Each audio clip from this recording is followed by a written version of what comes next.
Yeah, my dad, he at the age of 5, his father was an alcoholic, and he took his life when my dad was 5 years old. By the age of 13, my dad was drinking a case of beer a day and was pretty much an alcoholic, just starting as a teenager.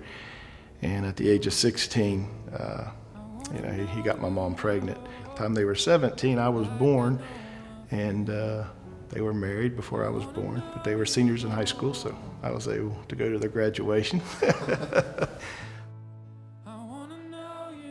My dad's brother-in-law had gotten saved, and God had called him into the ministry, and he started a small church, and he just kept praying for my dad, kept inviting him to come. And then I think it was a Sunday night, he was having an altar call, and my dad was at the service, but he looked back and my dad wasn't in his seat any longer. He thought he left.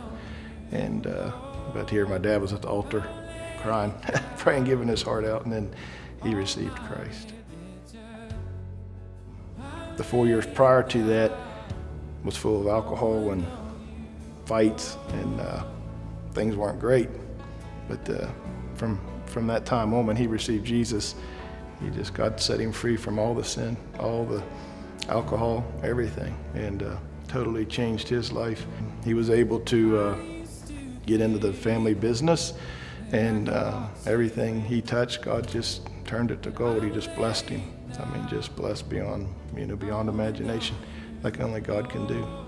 And then when my dad got saved, he was in his living room. He was on his knees on a sofa, and I didn't know what he was doing. I was 5 years old, running around, and I saw my dad, and he was praying. At the time, I didn't know. I said, "What are you doing, Dad?" And he said, I'm praying to God." And I asked him who God was, and started asking him some questions, and he just said, "Well, would you like to meet him? Would you like to receive him in your heart?" And I said, "Yes." So I got down on my knees and beside my father, and he led me into prayer. So not only when he made that decision to serve Christ, it changed everything, changed my direction of my life, the direction of my kids' life, the direction of my brother's life, their children's life, and if Lord tarries, it'll change the direction of our grandchildren's life. Our life would be like what most people at that time saw, this newborn with a high school mom and dad, thinking there's no hope for them. That poor kid don't have a chance. That marriage don't have a chance. Nothing has a chance. When Jesus comes into the picture, he turns it all around.